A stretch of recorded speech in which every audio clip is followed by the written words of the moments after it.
I'll put the motion now. All those in favour, please say aye. To the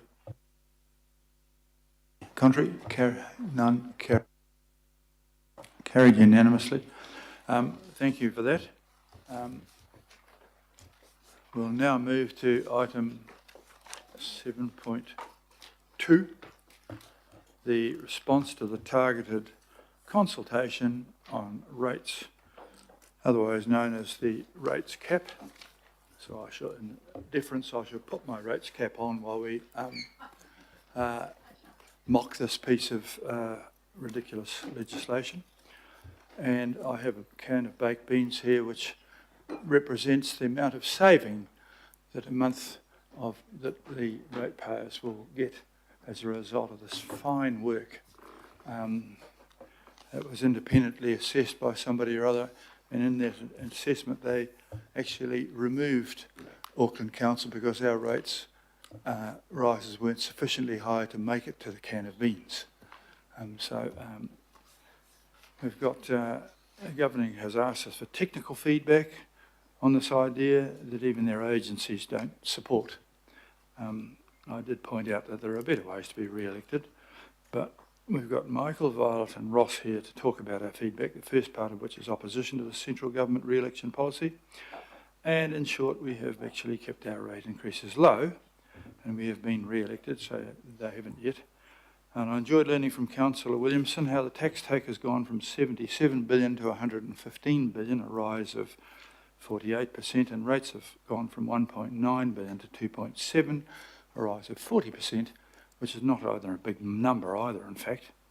The second part is that some suggestions on how to improve it. If they decide to keep this ridiculous policy, there are better ways of being re-elected than this.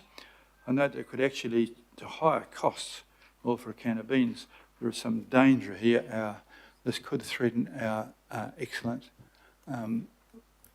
credit rating, which is based on the fact that we can rate to get the money back, and so it could accidentally increase rates. But there you go. I'm mocking it a bit, but I'm sure it's excited some government bean counters, but there you go. I'll move this, and I think Councillor Hills will rush to support this fascinating piece of nonsense from Wellington. But there you go. I'll put it over to our august staff who will take us through this fine piece of work. Thank you, R. Okay, good morning everyone. So in terms of the process and timeline here, so the government announced on the 1st of December their proposed rates targeting scheme, or generally known as rates capping. They have, they're not at the point of calling for submissions. They've asked for some detailed technical feedback, 5 questions about how the formula should work. So on the 1st of December, they've released some very limited information. It's just about a 4-page document, 2 pages with a 2-page appendix with a diagram that doesn't kind of make a lot of sense in terms of the formula. So it's been not a lot to go on in terms of policy initially. We've had discussions with DIA. We've asked for more information around the policy behind it. We received a whole lot of papers that were proactively released just before Christmas. We received hundreds of pages on Christmas Eve. The feedback is due tomorrow, so not a lot of time to work through all that stuff, but we've done our best in the time frame. These are technical. They're asked, as I said, for technical feedback around the formula and the technical elements, but we have kind of taken a broader view around what do we think of the policy, what are the implications, and we've kind of gone a bit broader, and so I think it's important we bring it to the governing body to make sure you're comfortable with the feedback that we are providing. So in those papers that came out, it was really interesting reading to see the cabinet paper, but also the staff advice and that went in behind it. In there, it's very clear that almost all government departments didn't support the proposal. They saw it as undermining a lot of their work programs where they're trying to work with local governments to achieve a range of policy objectives. Treasury in particular expressed some serious concern that rates capping may lead to underinvestment in infrastructure, which could create significant long-term challenges for the country. As part of the documents, there is quality assurance standard. There's independent reviews around the quality of the advice. The quality assurance statement in those documents found that there was a mismatch between the problem identified, the evidence available, and that the analysis was limited by the options the options considered were limited by previous government decisions. Overall, the staff advice, the government official advice concluded there was insufficient information analysis to allow ministers to make a properly informed decision.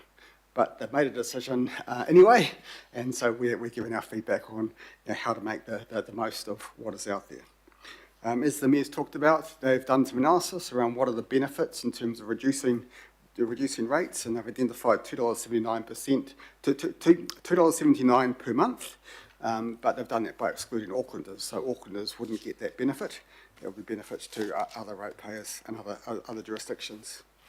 As we've kind of gone through and analysed a lot of the support information, it's pretty clear that DAA and other advisors have drawn heavily on Australian examples, in particular in New South Wales, where there's been rates capping for some time. So the analysis, there's been independent reviews and analysis of the situation in New South Wales. Findings have been found that rates capping has created challenges for financial sustainability. About 50% of the councils in New South Wales have identified that, have reported that they have underfunded maintenance, and their funding of maintenance is inadequate. There is an exemption process where councils in New South Wales can go and ask to spend more money than the cap. Out of 128 councils, 127, all but one, have had to apply for an exemption to make it work. That process can take 18 to 20 months, so it's a very long time-consuming process to be able to get exemptions. And so what that's meant in practice is some councils have to prepare two budgets, one with government approval and one without. So you create these parallel budget processes and lots of time and uncertainty. So I guess those are the concerns we're worried about. If that's what our budget process starts to look like, it becomes very unmanageable and will create significant challenges for delivering for Auckland. In the New South Wales example, the caps there have been, it's changed over time, but the upper range has been 5 to 5.5%. So even up at 5 and 5.5% compared to the 4%, those councils have struggled. It's also important to note that in New South Wales there is significant funding from state government, general purpose subsidies, which aren't available in New Zealand. And some of that is funded by GST being returned to state government to funnel through to local councils. So none of that exists here. So we see that this policy could create some significant challenges for council. In terms of our current plans, we've worked really hard to reach long-term plan to balance affordability versus investment in Auckland. So we're completely supportive of making sure rates and all other charges are affordable for Aucklanders, and that's part of the balance that we carefully give advice on. And I know it's been considered through each budget that there's always already a lot of consideration around affordability. So we don't think this policy is necessary or useful for Auckland. And we see it as creating some potential unintended consequences. It can limit what we can do. We have got, our current prediction over the long term is a 3.5% rates increase. It's slightly below the 4%, but that gives us a very thin margin of error, 15 million. But we do know that even with our existing long-term plan, there's a lot of investment in there, but there is tens of billions of dollars of growth infrastructure, transport infrastructure, climate resilience infrastructure that that's not provided for. So it does create challenges for us. So in the draft submission we've kind of set out some of these challenges and issues, and then we kind of go to, well, if it is going to happen, what does a least worst option look like?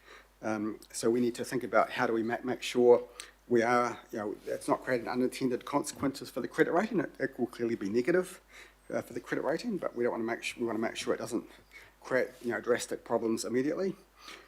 And we need to make sure that we don't have a unwieldy budget process that's really bureaucratic and time consuming and that really gets in the way of trying to deliver for Auckland.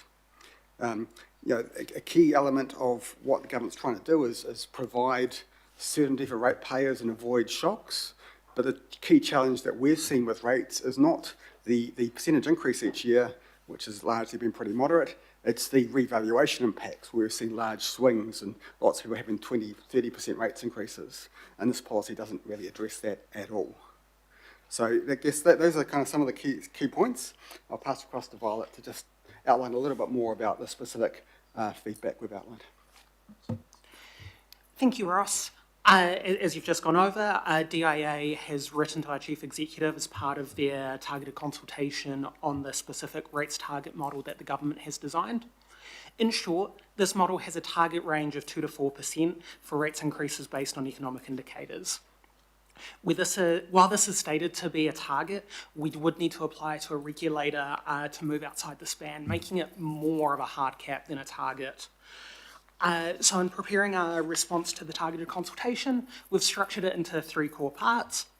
The first part of the response outlines the Council's principled opposition to rates capping. The key reasons for this are, as Ross has said, Aucklanders are just unlikely to make the savings of $2.79 a month that the government has modelled up.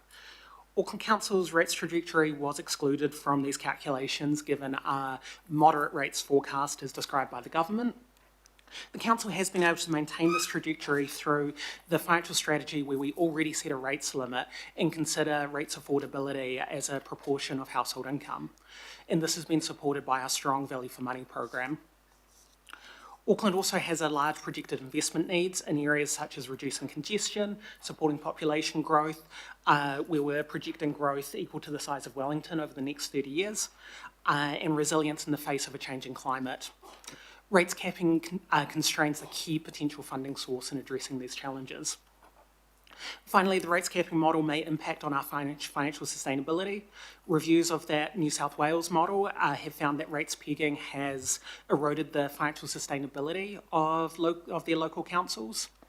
And our credit rating agencies have stated that this is a credit negative measure.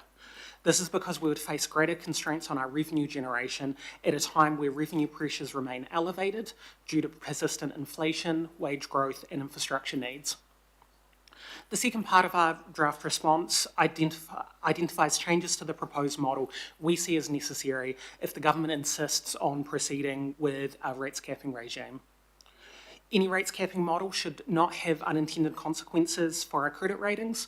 This would not only increase our borrowing costs, but would also increase the borrowing costs of the entire sector, given we are the largest guarantor of the LGFA. Any rates capping model should not introduce unnecessary bureaucracy when the Council and Government agree on co-funding a shared priority. Any rates capping model should have an adequate target band. A 4% maximum is unlikely to be sufficient in order to address both Auckland's strategic challenges, but also any short-term volatility in interest rates or inflation. And lastly, a quick, inexpensive and predictable regulatory environment. Rather than councils being required to seek pre-approval from a regulator, and which, as Ross has said, in other jurisdictions can take 18 to 20 months, we've suggested a regulatory environment where when you move outside the range, it could trigger regulatory consequences such as increased oversight. This would be more equivalent to the Reserve Bank model it seems the government is relying on. The third and final part of the response outlines more specific responses to DIA's questions. In general, the response outlines that the Council does not support a formula which uses economic indicators in setting a target.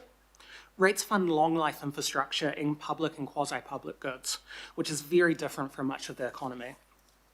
We've also highlighted other challenges in the proposed formula, which include that relying on long-run estimates for inflation and economic growth could create problems when inflation and interest rates move beyond these levels in the short to medium term, as we're seeing right now with inflation at 3%.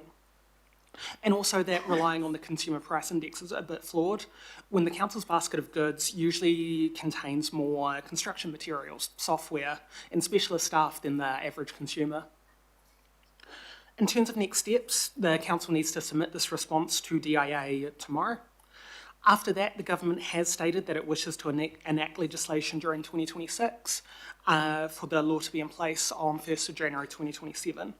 If the government does proceed, the full regulatory model will be in place on the 1st of July 2029. However, transitional arrangements will require us to consider the rates band when setting rates in the meantime. Given the timeframes on this more technical response have been compressed, We're looking forward to putting together a more comprehensive submission as part of any select committee process with more engagement across the council group. Thank you. Happy to take any questions.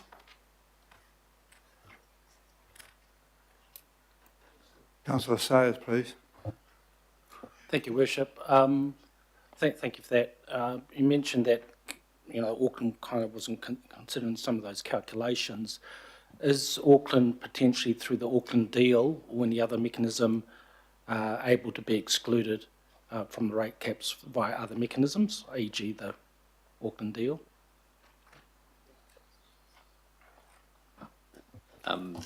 It's theoretically possible, but frankly unlikely.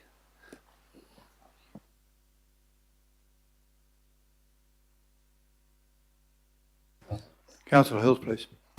Thank you. Yes, we had conversations with government yesterday, which they made it very clear that we're just like any other council. The questions I had on the funding. So it seems to me that the New South Wales model has two parts. One is the rates capping, but also the other part is the financial assistance grant. So the New South Wales government give about $3.5 billion worth of grants to councils for general purposes, and that, yes, there's local roads and we get that, but everything from general services to community services and education, admin and governance, recreation and culture, community amenity, public order, health and safety. It would seem, it's a bit of a patsy question, do you think that the government's kind of tried to apply the stick without any carrot?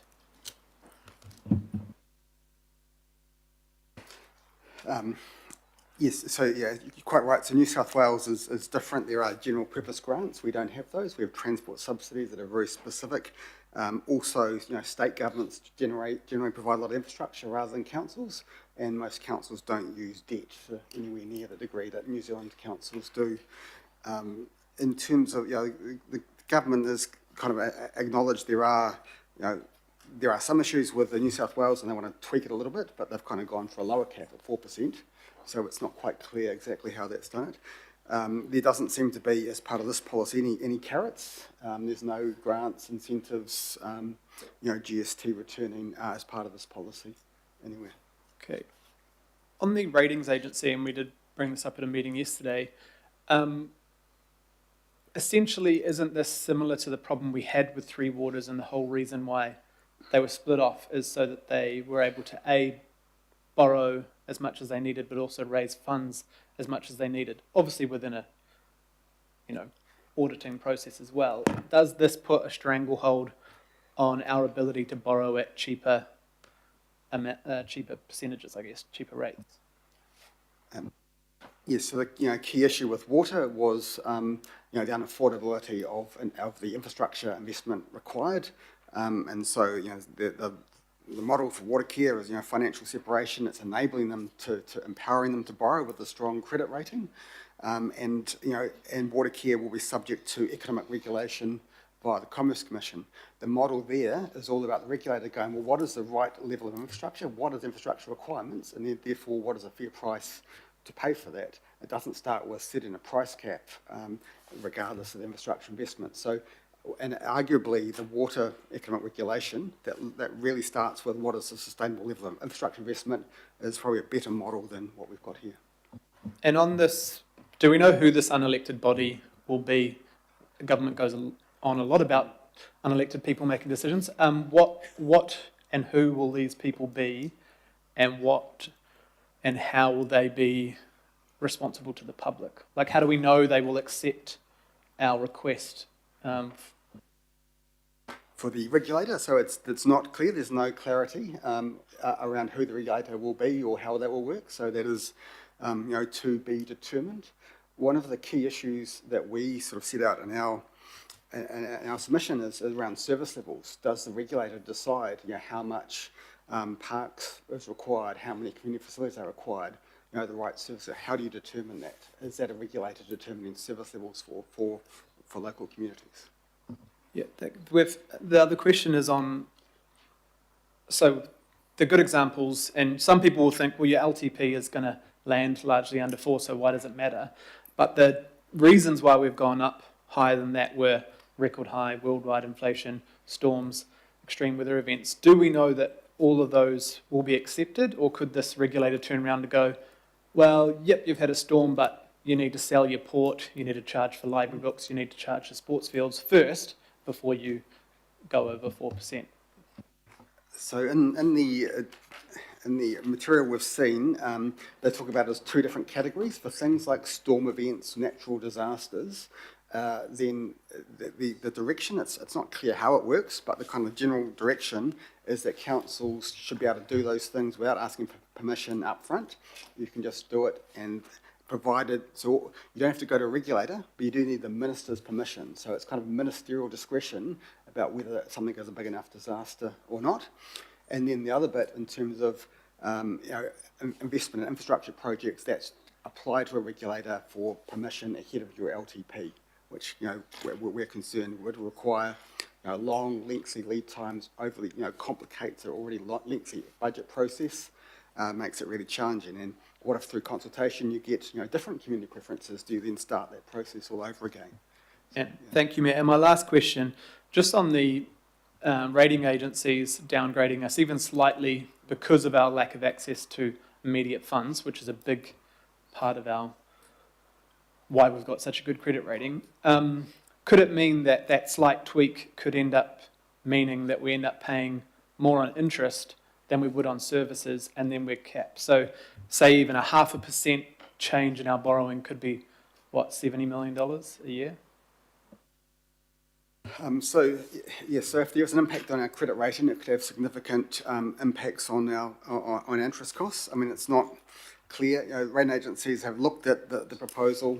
It's clear that this is unhelpful. There are other factors that are helpful for Auckland in terms of having a future fund and water care separation and at the moment good strong budgets that are quite prudent. Good management of debt. But they have kind of signalled that they'll keep a close eye on things, and they'll see, well, what, do debt levels increase? Does deferred maintenance build up? And so from the Australian example, it's clear that these things these kind of policies have had an impact on financial sustainability. So there is a risk that there is an impact on the credit rating, and that will depend partly on the legislation and the detail of that. It will depend on what budget decisions get made as a consequence of it. But you're quite right. If there is a credit rating downgrade, if investors are less likely to lend to us on favourable terms, it could mean higher interest costs. And the way the cap would work is that would then displace money we can spend on services and infrastructure. So it makes the problem that much worse again. Thank you. Thank you. That Councillor Fuller, please. Yeah, thanks, Your Worship, and thanks, team. Many of my questions have been answered by Councillor Hill's really good questions. I guess I'm just sitting here wondering, given the unintended consequences that New South Wales has gone through, is it even possible, and given that there's no, the government's not proposing to provide a source of funding, a carrot, so to speak, is it possible then for those unintended consequences not to happen? What's your feeling on that, if you're able to answer? Kia ora. We struggle to see a way to completely avoid unintended consequences. We've tried to make submissions around how can you minimise them and make the best out of a bad situation. In some of the papers, they've talked about various models and options, from a target range to sort of hard and fast caps. So a model, and I think as Violet's outlined, we would prefer a model that had an indicative target range where things can vary outside of that, rather than having to go and ask permission in advance and then consult with the community. That you make good decisions, have a clear budget. If you go above it for a little bit, then the government will go, oh, please explain what are the drivers. They'll look at it and then they'll give you direction.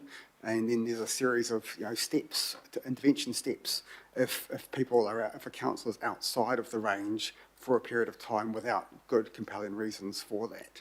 So I think that with that kind of flexibility, I think would overcome some of the challenges that we've seen in New South Wales, but the devil's in the detail. Well, how does that government intervention work? How and when do they regulate? But we think it would be much more practical for us to have something that has that flexibility rather than go and ask permission, wait months and months, and then by the time you've kind of gone through that process, long detailed budgets, governments, elections will have changed, will have happened, priorities will have changed, and it could become quite unworkable. So we're trying to suggest make the best of it. How do you make the best of a bad situation? What does the least worst policy look like? Kia ora, thank you, and I appreciate that really comprehensive answer as well. And we will have another opportunity to give feedback during the select committee process, is that correct? That's our understanding of the government's intention, is to bring legislation through and have submissions through a normal select committee process, probably towards the middle of the year. Thank you so much. Thanks, Chair. Thank you. Councillor Turner, please. Thank you. You know, now that I've learnt how rudimentary our levers of control are in this political world, do you not think that this is it's a radical thing, but what's driving it? Is it an overall public opinion that the money they pay us in rates that we're wasting, that we're not delivering properly with it? So therefore this is a very rudimentary lever to try to pull us back into a different sort of spending practice, and if so, I mentioned things like the P27 reviews, a 10-year full facilities contract, which is going to be for around about 2.3 billion over the next 10 years. That's more than baked beans sitting there, and we don't seem to be looking at that with great vigour. Do you not think that this rates cap is just a crude lever to try to get us to look more firmly at our operational activities and costs? I guess you'd have to sort of ask the government and ministers what their driver is behind the policy. I think we are looking very carefully at those things, and through the Value for Money Committee and through all the various committees and government body, there's a lot of focus, there's a lot of incentive already. Political direction is very clear to look at efficiencies, look for value for money. What it's said in the policy papers, the problem that they've articulated is, some councils have had persistently high, double-digit rates increases, and there's a perception that some councils have, spent a lot of money on nice-to-haves. It's not really clear what that is or what things they're talking about, but there's a kind of there's a view that councils have strayed from spending on core services, and that the high rates increases, 10 to 20% rates increases year after year, is not sustainable. But none of that really, that situation does not apply to Auckland. Thank you. Councillor Ferry, please. Kia ora, thank you. I guess quite a good opportunity to follow on from Councillor Turner's question. I mean, my sense of the purpose of this is to lower the impact of rates on households. And I guess one thing I noted that I feel missing from the submission, if we were to speak to that, if we think that is the underlying driver, right, is that there are alternative revenue options that may be more productive than trying a rates cap. And so, obviously, bed night levy discussion, the return of GST, which happens in New South Wales, the removal of the fuel tax, which had a significant financial impact on this council. So I do wonder if it's worth us expressing that in some way through this, that if the driver is to reduce council's reliance on rates revenue and therefore the impact of rates on residents, then alternative forms of revenue we think would be more appropriate to achieve that aim. Is that something that staff would support or that we could potentially add?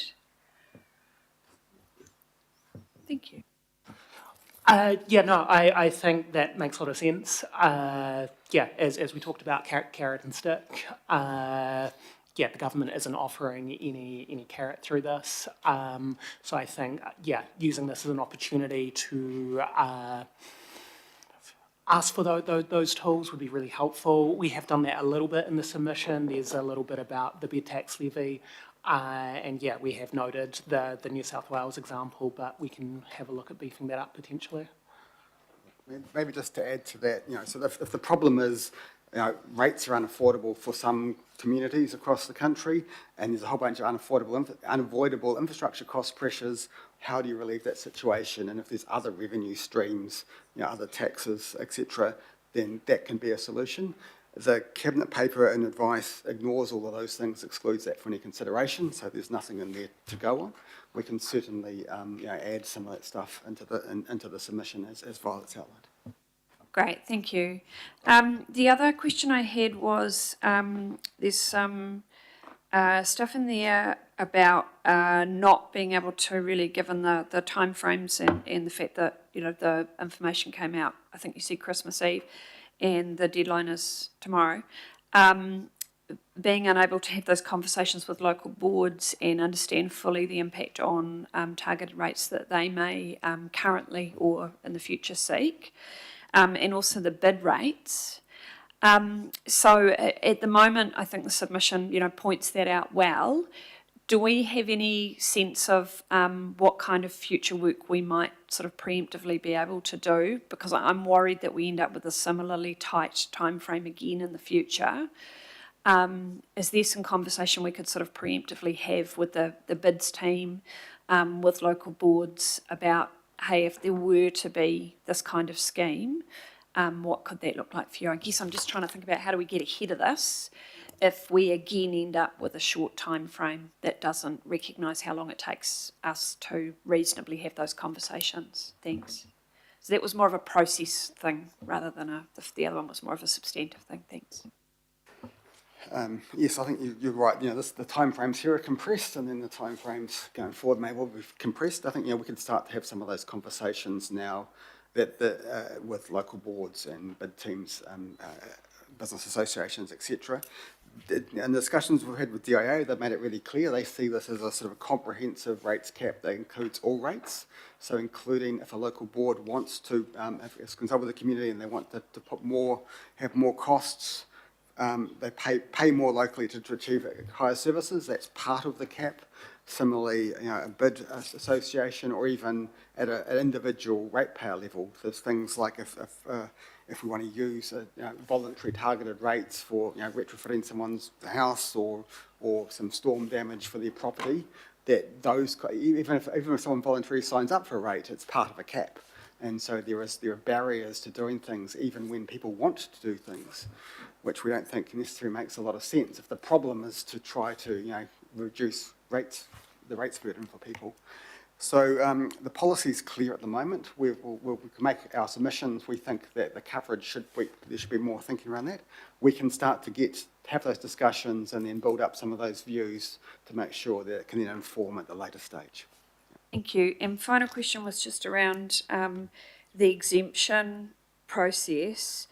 I just find it very confusing, the idea that we would potentially have an 18-month turnaround on a process that we undertake on an annual basis. Yes. How could that possibly work? And in the meantime, while we were waiting for a decision from a regulator, what would we charge? And we wouldn't be able to strike a rate, or we would have to strike a rate that was at the maximum while we sought an exemption and then get, I don't know, back charge people? How could that possibly work?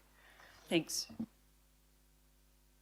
I think it's a great question. We're not quite clear how all that works. The discussions we've had with DIA is they really see the LTP as the key process. So it's every 3 years you decide how much to spend and you don't vary from that, and that you would go and seek your exemption through the LTP before going and consulting with the community. So it makes the LTP process, which already takes 18 months, longer. If it's going to take 18 months to get approval, then that's like 3 years, a whole electoral term, to put in place a long-term plan, which would be kind of ridiculous. So we're not quite sure how that would work in practice, but we're concerned that if we want to make progress on Auckland's infrastructure challenges and progress priorities in partnership with government, we need to have a bit of flexibility. We need to be able to make investment decisions and budget choices in a reasonable time frame. Thanks very much. Very good question. So Nick, perhaps the 18-month thing versus the annual plan ought to be highlighted in your submission. I've got the Deputy Mayor Simpson next, please. Look, thanks for this. A lot of my questions have been answered, so I'm just trying to pull them apart for the ones that are left. But certainly, look, I want to start with a question around, you know, if dare I quote him, the problem they're trying to solve. I mean, there's no doubt that what they're trying to do here is prove to the country, Auckland being a big part of that, that we don't want big high rates. Council should be more efficient at what they do. And I think, you know, so my suggestion is, can we start with something along the lines of, we agree that, you know, council should hold our rates as low as possible. And then to that end, because I think that's the whole reason. I mean, I saw the RNZ survey, you know, people don't, it's one of the biggest expenses people have. So if you could start at the very beginning with the problem and say, look, we absolutely support your intention here, that councils, you know, don't have unrealistic and unaffordable rates rises for the you know, the people of the country. But then I think you need to go into some more detail around what we actually have done. And I'm going to ask you a question, is if we can strengthen, first of all, point 15, which is about our infrastructure deficit. So my understanding is, you've talked about New Zealand, but my understanding that Auckland's infrastructure deficit looks at something like 50 billion, right? So if we are going to be able to deliver that infrastructure benefit and catch up, we should actually talk about not what New Zealand's infrastructure deficit is, but what ours is. So my question is, can we add something in that to strengthen that point? Because the point I'm trying to make is we're doing a lot. Second point is, can we make in the submission that we're not part of the calculations? In other words, we start with what we want to achieve with you. We're not part of the calculations. This is some of the things we're doing. Point 18, my question is, to help you on point 18, we talk about value for money, one of my little pet loves, and you've only talked about the last 3 years. Value for money has delivered over $1 billion in the last 6 years. Now, that's a big number. So I wouldn't just restrain yourself to the last 3 years. Point 18, you talk about the previous term of councils, we delivered more than 600 million of financial benefits and blah, blah, blah, which is really point. But why don't you cover the last 6 years? You know, $1 billion, big number. On the rates cap of the maximum of 4%, can you, if this is going to happen, whether we like it or not, are you thinking that there is a higher number than 4%? Or are you thinking never a number? Because if this is going to happen, can we, you know, when I look at what we've got up, should we be saying, if you are going to do it, we suggest that the number is 6%. So those are some starter for 10s. And the other thing is, I absolutely back the if it's going to take 18 months, you make it LTP focused. You can't make it annual plan focused. So can we make sure that that's in there as well? So those are some of my questions. Yeah, maybe just reverse order. So in terms of the, you know, I think LTP focus is helpful, but not everything can wait for long-term plans. So, you know, when we've had storm impacts in the buyout scheme, we can't just tell people wait for the long-term plan. We've had CRL cost changes and things. We've had to make decisions quickly. So a number of things can wait for the long-term plan, but we also need the flexibility to adapt. We can't always wait until the right point in a 3-year cycle. So yes, we can. Yeah, long-term plan is better than annual plan, but there needs to be, how do we make this quick decisions when Auckland needs quick decisions? Just because I stop you there, so that's really good. So let's do that. But can we give them some tangible examples, e.g., you know, because I think you just need to give examples why this is really challenging for us. Okay, thanks. Yeah. In terms of the 4%, you know, I think we tried to make it pretty clear on the submission. We think 4% is too low, and a higher number would be better. You know, if say 4% was a midpoint, that would be a good start. But the other element is just, as opposed to what the number is, well, what does the number mean? Is it a hard cap? You can't go go above without prior permission, or is it an actual target where there's variability, and if you're above it, you have to explain, justify, and there is, there's a process to resolve it if you're above. It's some of the advice in the cabinet paper and support information talks more about that model, that target model, as opposed to a hard cap. But then some of the policy stuff comes through, applies it's more of a hard cap, you must ask permission in advance. So we kind of want clarity on that, and we think something that has more of a target as opposed to a hard cap would be much more workable. One more thing, can we also talk to the fact that what we are doing as a council to get other revenue sources? What I want to paint the picture here is we weren't part of the calculations. We keep our rates less than 40% of our income. We try and keep them as low as possible. We're doing all these things with saving money. We're trying new revenue sources. Set the scene. I mean, I know we're not the problem child, but we just really need to set the scene. In other words, because they will always find an example of something that we have done which they believe potentially is a waste of money, all right? And unfortunately, those things will happen. But so I'm just trying to give you some, I think the evidence-based will help you in the next stage, because I understand this is very, we never do consultation over Christmas. This has been a very tough process for us in so much that we've got it very late in the year, we have to have it back. So I think the next stage is almost more important than this stage, but let's get as much in there as we can to build our case. And I just think we need to sell our story as better as possible. Sorry, that was moving into... Just on that last piece, yes, we can beef out what we have done in terms of alternative revenue sources. One of the things that we've mentioned in here is actually this policy could have the opposite impact and could actually drive councils away from those, in some ways, less reliable revenue sources, because we have rates there as a backstop, you can build up these other revenue sources. But actually, what it may mean is that because councils are so constrained that they seek more predictability, and what that could mean in terms of interest rate settings and also in terms of non-rates revenue, where those can be variable if you don't have the backstop of rates.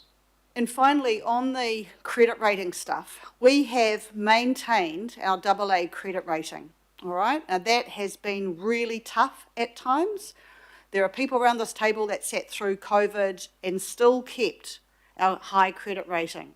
Now, I don't know what other councils do by way of their credit rating, but I know we've talked about it. I really think you need to play that up, because we could get a downgrade, my question, a downgrade of 1 or 2 points in our credit rating will almost take so much money from stuff that we can't deliver.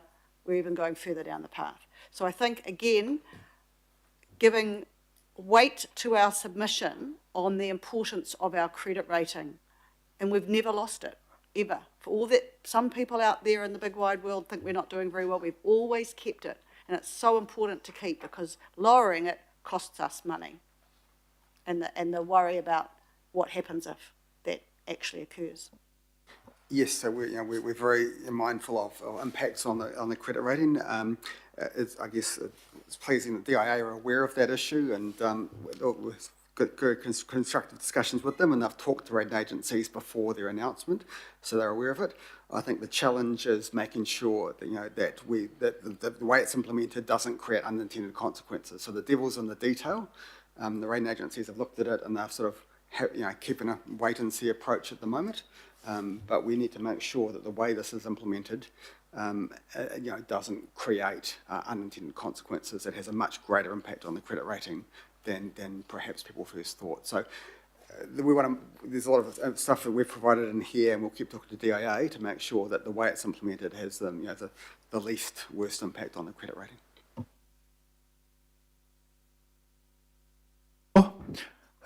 Councillor Patterson-Hamlin, please. Thank you. Thoroughly enjoyed reading the submission. That was cool.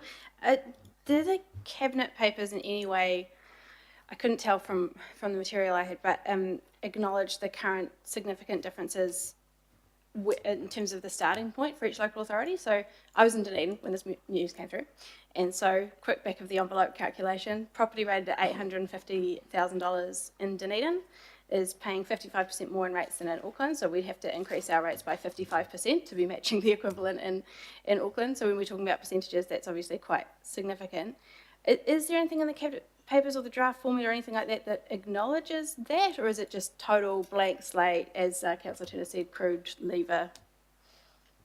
Cool description, yeah. I don't remember seeing anything like that in the cabinet papers.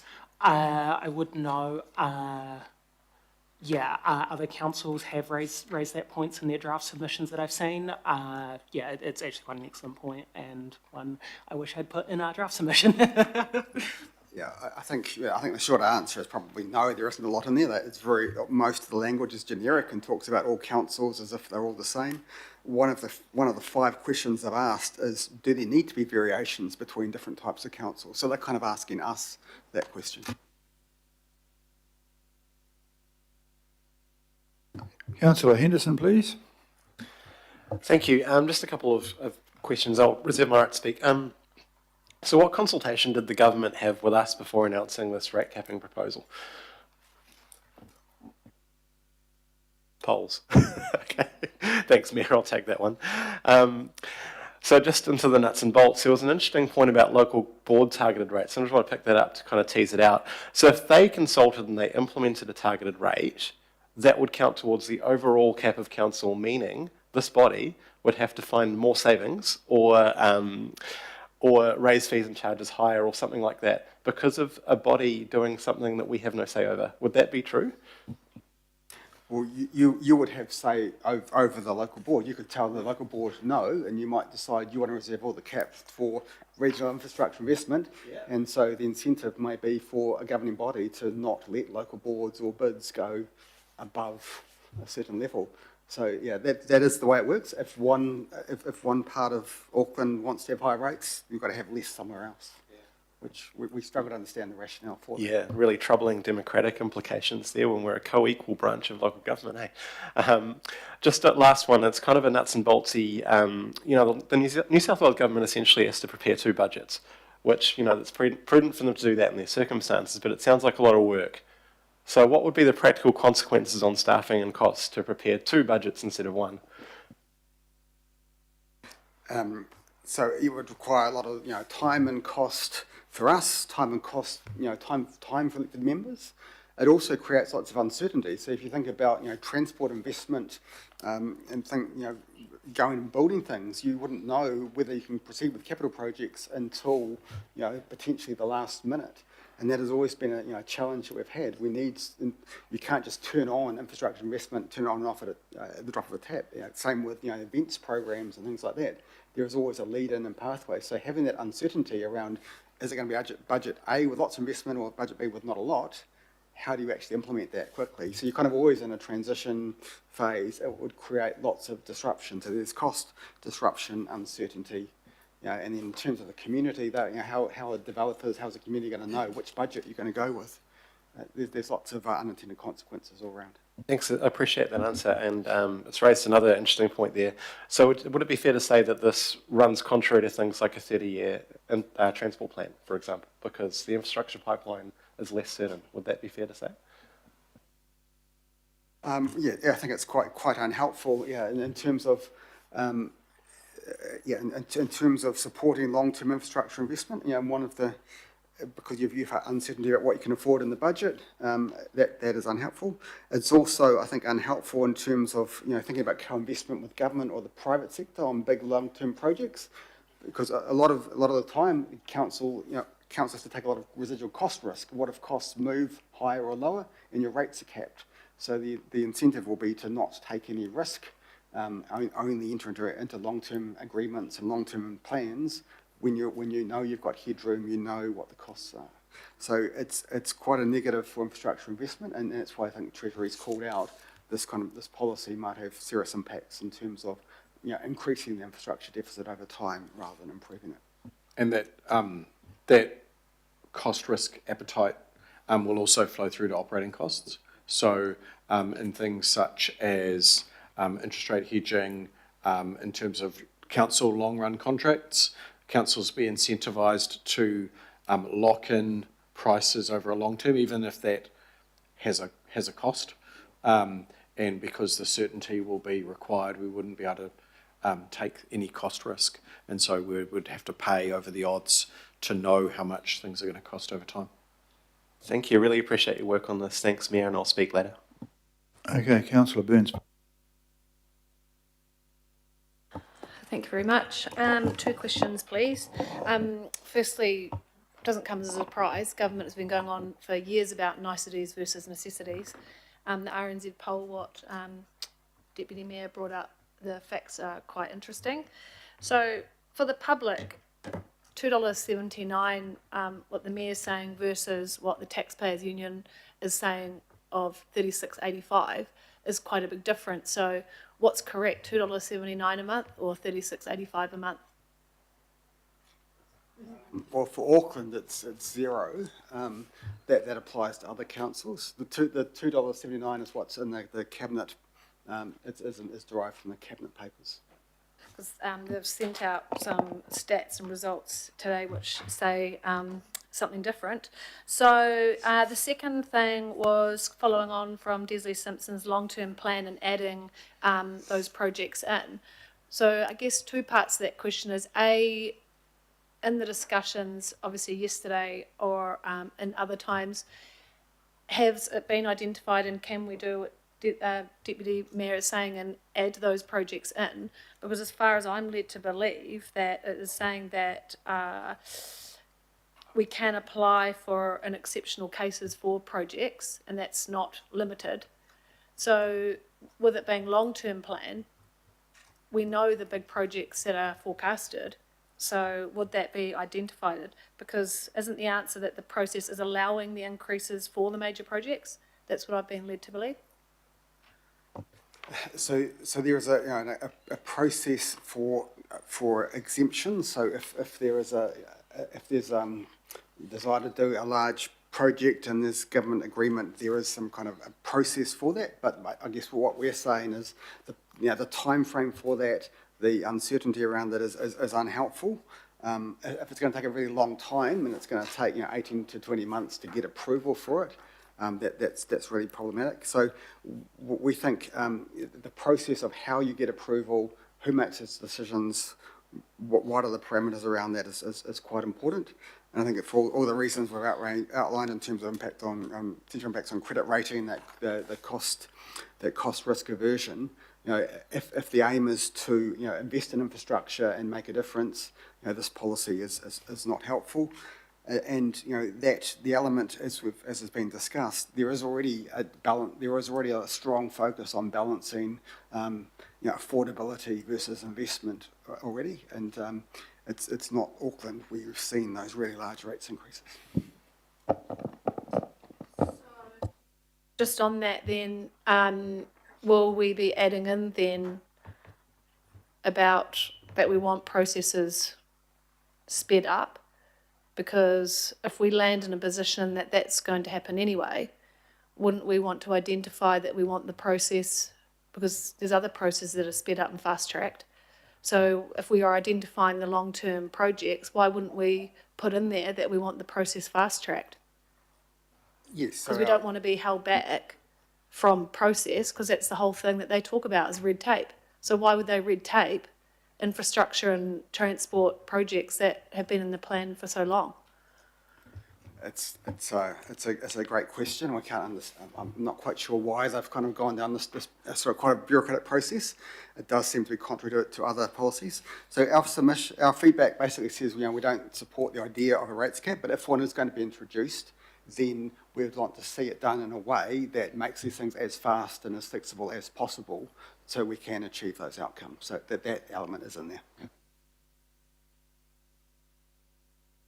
Okay, I've got no more questions, so we'll have a little debate if anyone, but some of that sounded like a debate to me anyhow. But in the meantime, I've learnt from those questions that probably everyone will be declaring storms much quicker so that you can get underway to get the exemption. And the idea of an exemption taking 18 months for a 12-month LTP, I was Councillor Williamson's rather cleverly put that it's rather like a 10-month waiting list for maternity. I did raise with the powers that be yesterday that I felt that if you're really going to do this, why not electricity costs? And then very senior politicians, in fact the most senior ones, suggested that rates were the biggest driver of the increase in cost of living. And I'm thinking that is complete rubbish. Electricity is actually closing down businesses and costing jobs. And it is already monitored by a government department. And the line, and I have some experience having, more than any of the politics, having run 2 major lines companies. That's where a cap should go, or a cap on Air New Zealand flight costs would be good, because they've got out of control as well. You can now fly from Kerikeri on Barrier Area at only half the price of Air New Zealand. There you go. So we'll have a bit of debate about here. We seem to be spending an awful lot of time debating something which is really a load of old rubbish, but I'll go through the process and I'll be opened by Councillor Ferry. Thank you. Kia ora. Yes, I wanted to address that cost of living issue as well. Because I'm a nerd, I did do some work on how much transport had cost our family from November 2024 to October 2025. It was over double what we have paid in rates. And so the suggestion, and we're a household that uses public transport a lot, doesn't run expensive cars. Indeed, one of the cars that we use is a company car.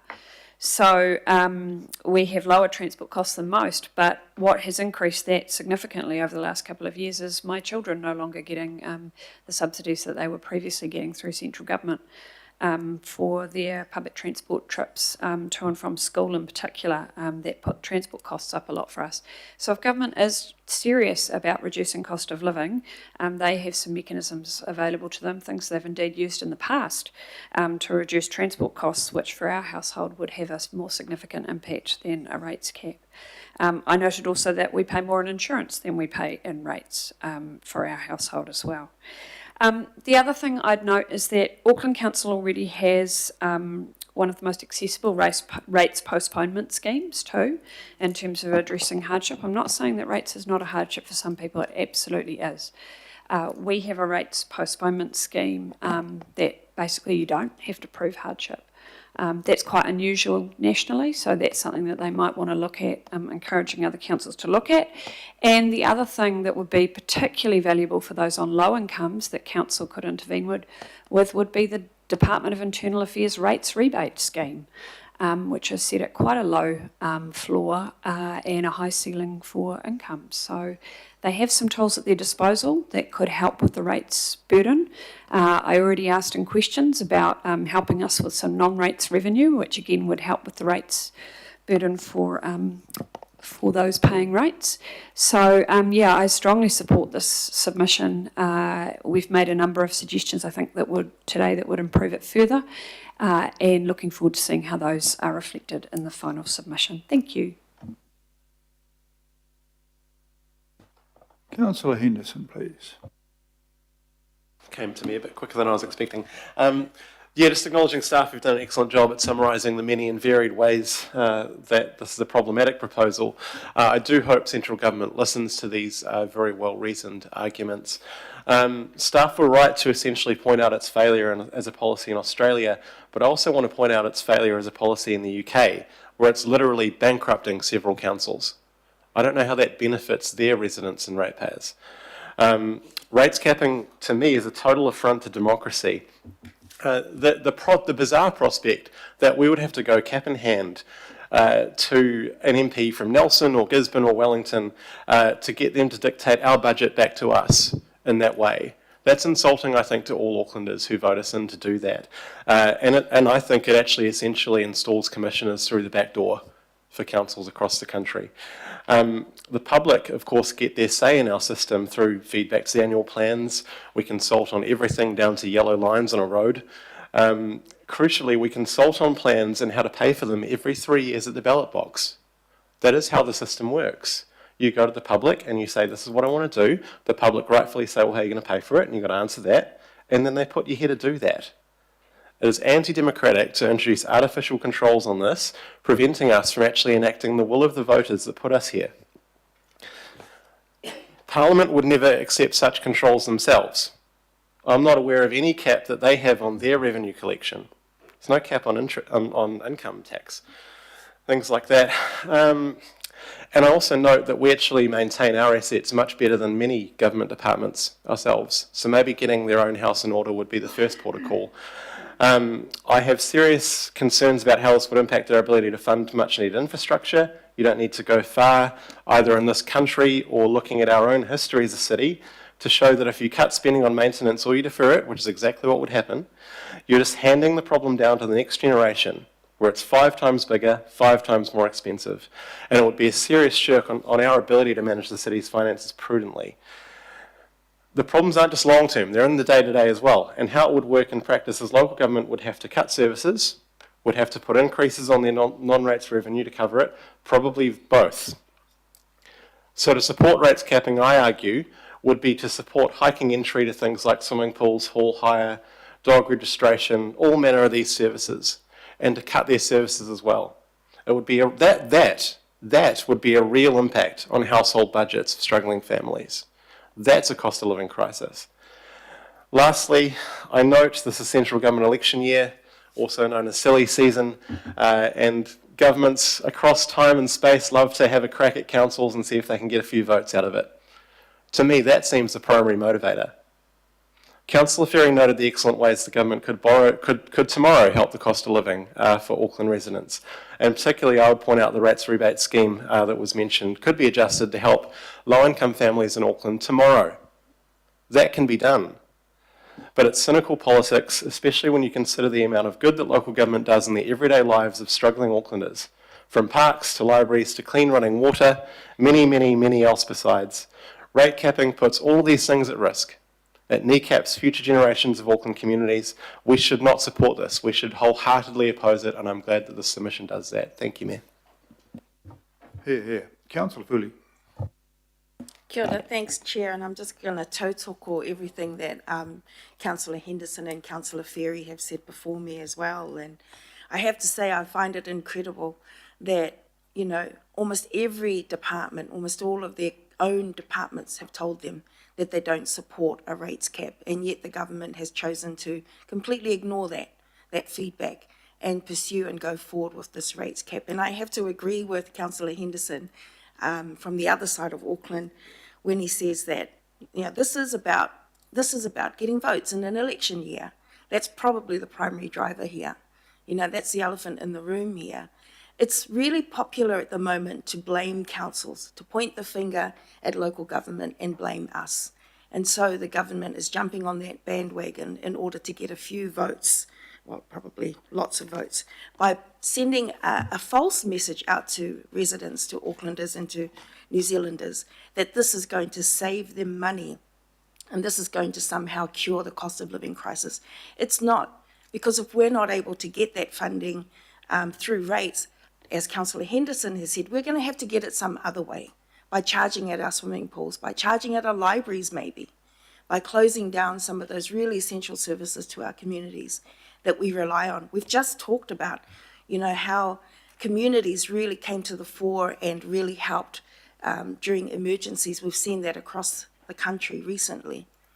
You know, this is not going to help the cost of living crisis in the way that the public are being led to somehow believe. And I want to also support that this is another example of central government overstepping and making decisions that rightfully belong to us in local government, that we have been elected to make. And although I think we as Auckland will do quite well, even if this does come through, given that the cap is at around 4%, I really feel for other councils. What the heck is Wellington going to do? Their pipes are bursting under their feet. A cap like this, it would be disastrous for a place like Wellington and many other councils around the country.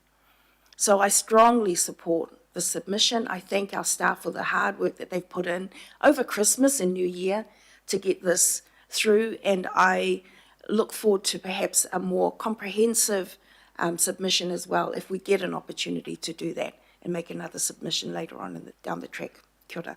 Thanks, Your Worship. Thank you very much. Councillor Hills, please. Thank you, Mayor. As Councillor Byrne said, I don't understand why they would want to add this sort of red tape. It is completely undemocratic. We don't know who has the final decision. And we hear all the time from this government about unelected people on councils. Well, it will mean that we have to go back to mum and dad at the big beehive and go, please, sir, can we please have some more? Because that is what is going to happen to us and to every council, no matter if it's they'll say it's automatic with a storm or a extreme weather event, but what is the level? Are they going to say you can pay for repairs, but you can't pay for adaptation? I've sat on panels with the local government minister, who's also the climate minister, talking about our need as a council to do managed retreat and to adaptation because they're not going to do buyouts anymore. If we can't, in our next plan or our next LTP or the one after that, plan and help our communities prepare for climate change, which we're seeing right across the country, that is not in our budgets right now. We have communities who are desperate for funding to protect them or to deal with the flooding that we've seen over the last few years. We will probably keep below the 4%, and that is what we're planning to do and trying our best in saving funding. But the times we've popped out of it are inflation, which is nothing to do with us, and that has been worldwide, nationwide. We had to do that. And guess what? We consulted with the public. And I remember sitting here with you, Mayor, saying, please, can we at least ask the public if they don't want to see these dramatic cuts to services? I think it was bus services, library hours, the Citizens Advice Bureau, environment funding, a bunch of things, local board funding. We said, can we ask the public if they'd be okay with increased rates if we didn't cut these things? And what happened?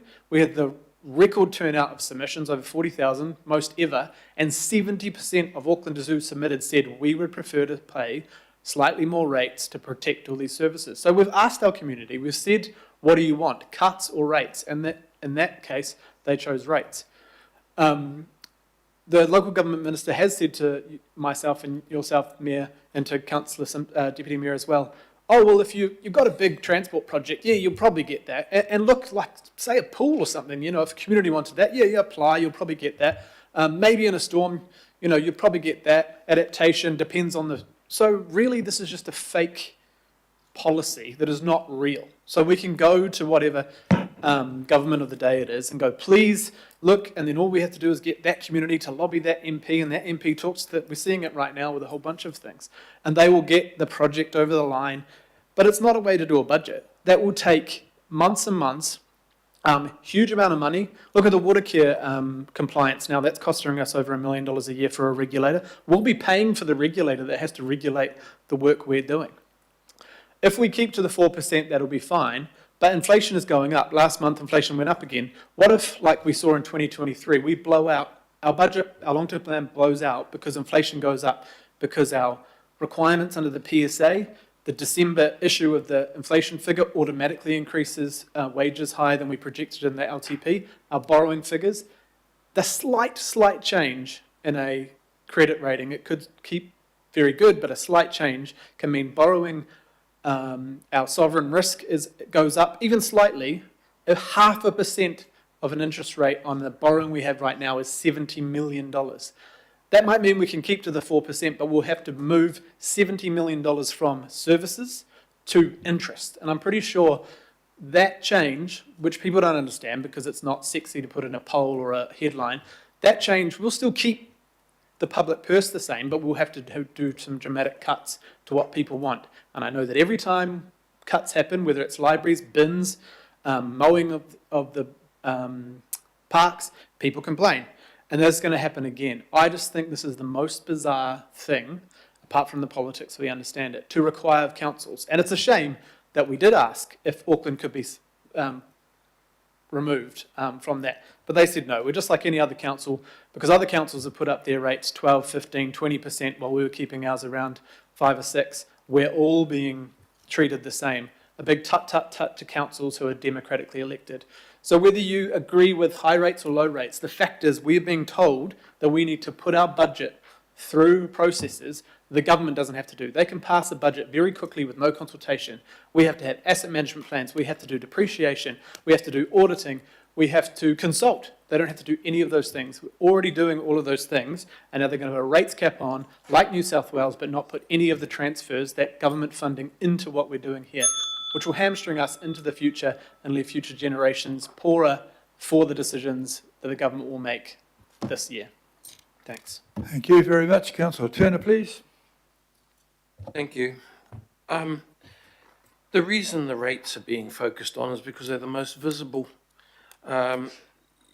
We're talking about fixing Auckland. For the whole time I've sat here, we've talked about pay more, pay less, get less. We just never seem to be able to get to pay the same and get more. The public are angry about rates and are sympathetic to this because of what they observe.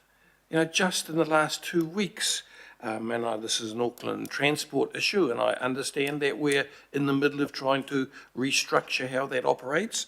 But just in the last 2 weeks, I've been called to streets where footpaths have been rebuilt. Any layperson can see that. Why the hell didn't they do just further up the street where it's actually falling apart? Another street where there was cones put out 2 times in a row. There was signages put out 2 times in a row over a 3-week period. The locals all made sure they vacated the road.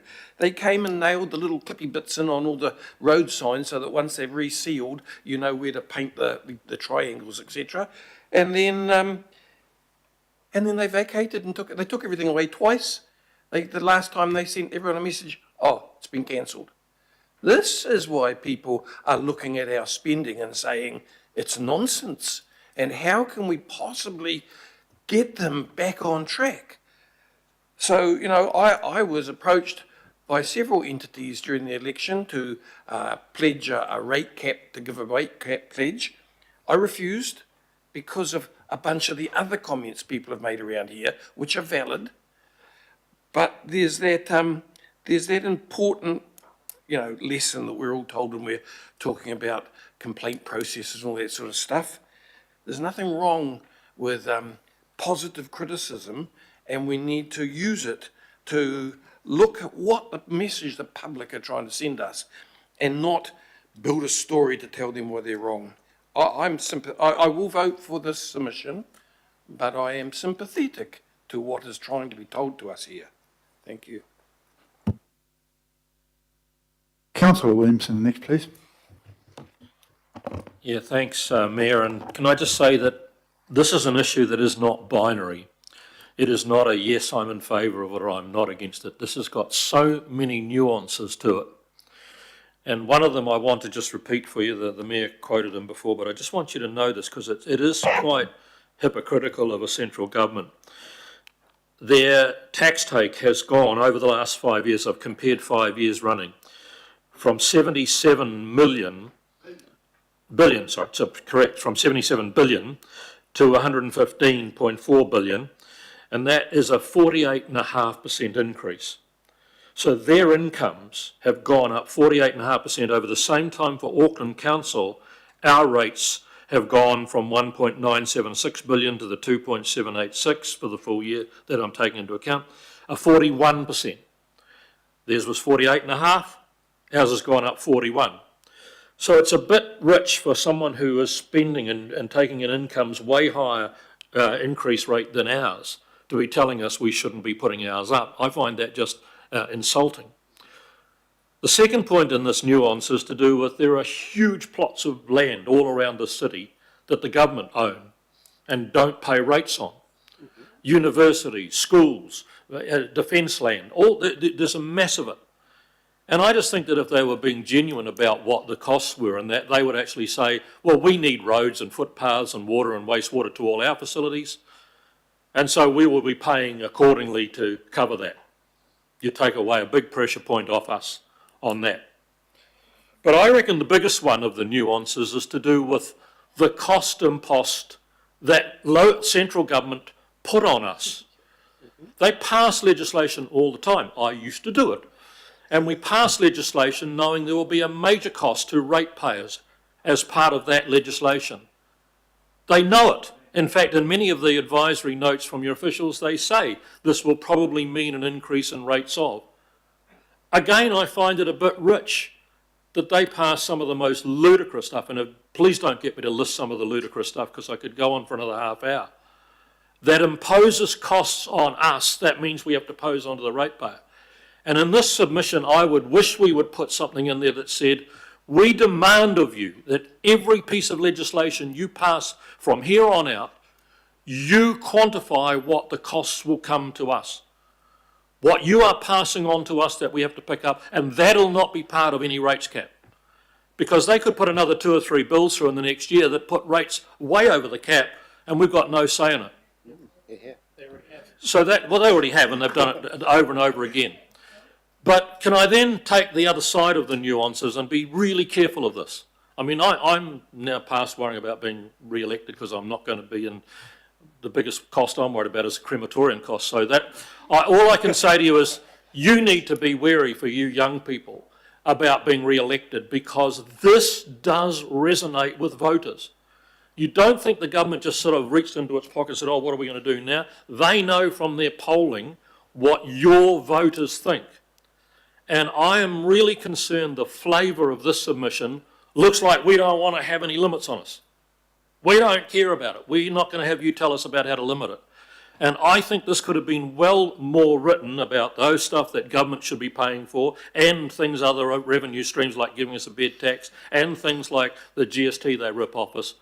But in fact, if you put this submission, the newspapers and the news media will just go out, Auckland opposing, and you local councillors will have voted for opposing for, and it will hurt you if you are one of those that are interested in coming back here.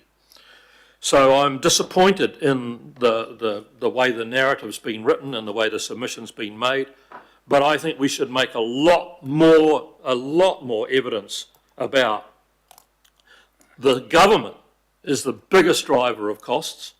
The government is the lowest payer towards what it should be, in other words, zero around the place. And if we got all of those tidy, then I think we probably could start to live within our means and live within a cap, but not while it is currently the way it is. So I repeat again, their revenue, I'll give you their annual revenue, 58.9 billion from individual tax, 29.2 billion from GST, 18.7 from company tax, and 8.6 billion from other. We don't even have that sum of money, and this is just from other. And so they've gone up 48.5% over that 5 years, and we've only gone up 41. I'll leave it at that. Well, that was a good one. Thank you for that. Emerged from the dark with a wonderful speech. Put some pressure on you, Councillor Sayers. Who's next? Very good. Oh, well, look, thank you to my colleagues who have spoken and asked questions around this. I do think there's a lot of information that's missing, and I think we've touched on some of it, but I want to summarise some more. The fact remains that Auckland's projected rates adjustments are scheduled to be between 1 and 4%, as the government is seeking, i.e. 3.5% from 2017 onwards. That balances our books in terms of inflation, in terms of catering for Auckland's growth, in terms of infrastructure, and doesn't involve cutting of any services.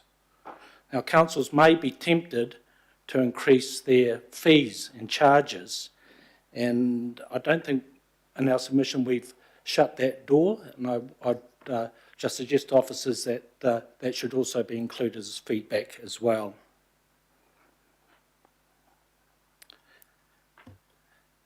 If the government wants councils to focus on core business, it would be helpful for them to define what they believe that core business is. We've had discussions around this table in previous terms and haven't been able to come to a firm conclusion of what that is. In other words, things have remained as they are.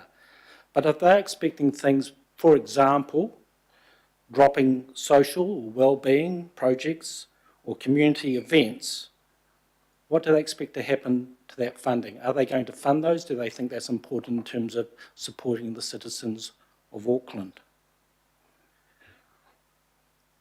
And Auckland ratepayers do not have bottomless pockets, and a rate cap does give the public an assurance that the Auckland Council will be financially disciplined.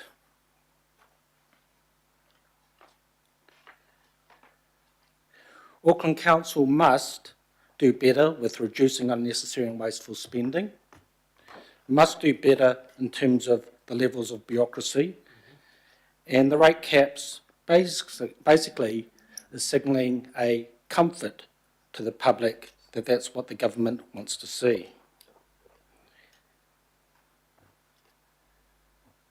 Finally, I'd like to see the government pay rates on the properties that they own.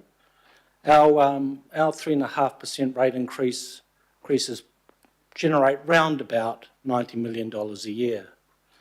If the government did pay rates on their properties, that would generate about $38 million a year. And if they paid the GST back, we're talking a whole different ballgame. We're talking $400 million a year came back in the coffers. You probably wouldn't need to move your rates at all. It's equivalent to about a 16% adjustment. So just to the officers, I firmly believe that that should be included in our feedback.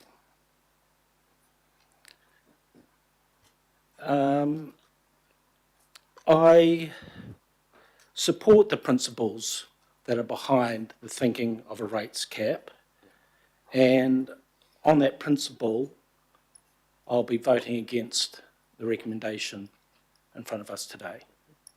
Thank you. Good speech. Well, there we go. Who would have thought? Councillor Watson. Good speech. Yeah, I think some of the the rather dismissive comments are failing to pick up on some of the real concern that's out there, and I think to represent it as just kind of political posturing. Well, there is certainly an element of that, but I think that's misleading as well, because I noted last year that the Office of the Auditor General did a report, an investigation into rates, and without going into detail, they concluded councils are increasing rates at historically high levels, and their debt also to some of the highest levels in decades. These factors create risks to councils' long-term financial sustainability. So I'll say those last couple of words, long-term financial sustainability. It's not just a matter of a government perhaps doing their polling. If you look at the trajectories of all councils, and ours included, in terms of the rate increases, in terms of borrowing and indebtedness, it's on a disturbingly upward trajectory. And the Office of the Auditor General is a relatively neutral body, so they're not politicised. They're making that comment. If I look at our own council rates, and I know this has been rushed through, and I have sympathy for the people having to pull together this submission, but in some ways it's a bit of a lost opportunity, and I don't think just to acknowledge the community concern and say that we have kept our rate increases modest is really going to cut it. It's not going to cut it with our public, that's for sure. Last 3 years our rate increases were 7.5, 6.8, 5.8, 7.9 proposed this year. That's about 28.8% cumulatively. In many areas, it's been a lot more than that. And yes, we acknowledge the effects of revaluation. If I take big chunks of my ward, for instance, the average increase was well over 10% in the last round. 45% of people experienced increases between 10 and 20%, meaning that for them over the last 3 years, and I'm thinking of people on fixed incomes in particular, their increases alone were over $1,000.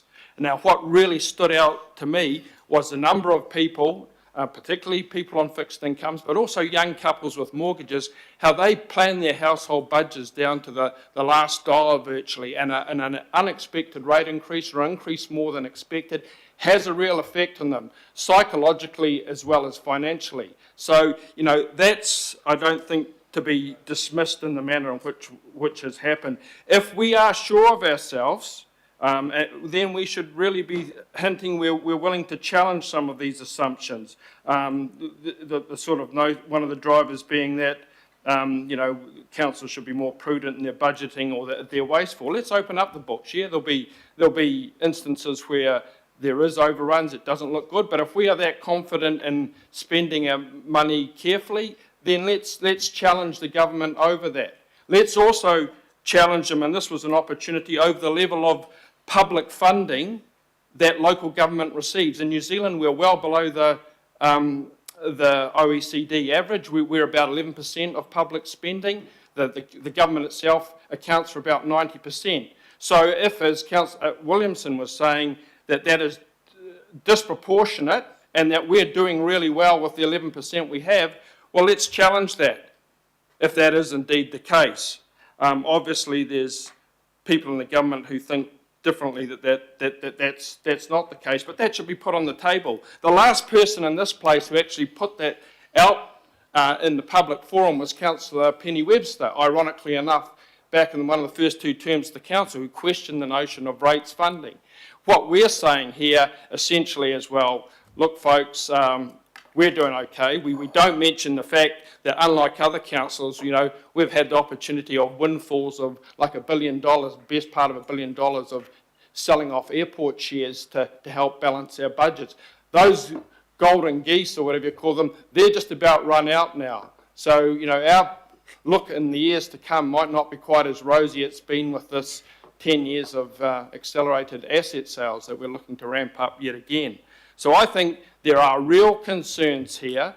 The government has picked up on that, but more than that, as the Auditor General has said, there is a question of sustainability here. You can't just keep putting rates up at this level without repercussions, getting people to defer their debt. That's people have worked all their life to be debt-free. That's not in the psyche of a lot of people. That's not a solution. So I think with all due respect to the time constraints, we should be putting out the challenge to do with the percentages of public spending. If we are confident in the spending we have, we should be opening our books. But what we should not be doing is dismissing the hardship and the concern that the level of rate increases that we, amongst everyone else, have imposed are somehow to be dismissed, because they're not. They're real and they're felt by significant parts of our communities. Councillor Lee, please. Thank you. Yes, I think you have to be very careful about getting into a parallel universe situation where we in Auckland Council, the super city, become very defensive if the government, by implication, at least questions our financial management. I think it would be quite unwise. The wording of this document is unwise, in my view, in the way, as Councillor Watson states it, is dismissive of the government and its intention. We could be well out of step, out of touch with ordinary people. Now, the government is facing an election, and so it's obviously hypersensitive to what people feel about council rates. And well they might, because people are concerned about the ever-increasing cost of rates and the, if you like, diminishing return the people of Auckland in particular are getting for their rates. And that suggests we have a fundamental problem in this council, which we appear to be in denial about. The council has, over the last 10 years, has taken about $15 billion in rates. We intend to take about $3.3 billion in the coming year from the public. The public have been squeezed The public are being squeezed. And of course, you know, there are all sorts of other charges, but our one keeps going up all the time. Interest rates can be a real concern for the public. Mortgage interest rates, when they go up, they do go down, but our rates never, ever go down, always up and up and up. And what they get back for it, the public, seems to be less and less. All through this document, there's reference to our responsibilities about facing strategic challenges, transport, rail, and so on. And these are big ticket items. There's no doubt about that. But our record here is concerning. Councillor Williamson talks about the charges the government directly or indirectly imposes on us. It's fair, that's a fair comment, but we never ever push back. Now, a case in point coming in reference to transport is Kiwi Rail access charges, just as a little example. An example that actually reflects not on Kiwi Rail as such, but on us and our competence. We've had rail shutdowns since 2021, about 10 times as much in terms of outages and block of the lines and so on as the average Australian network, big city network. And at the same time, 595 days of shutdowns, 180 full days, no services at all. And at the same time, go back 5 years, this council was paying Kiwi Rail $25 million a year for access, for rent, to the landlord, if you like. Now we're paying about $92 million a year to the landlord.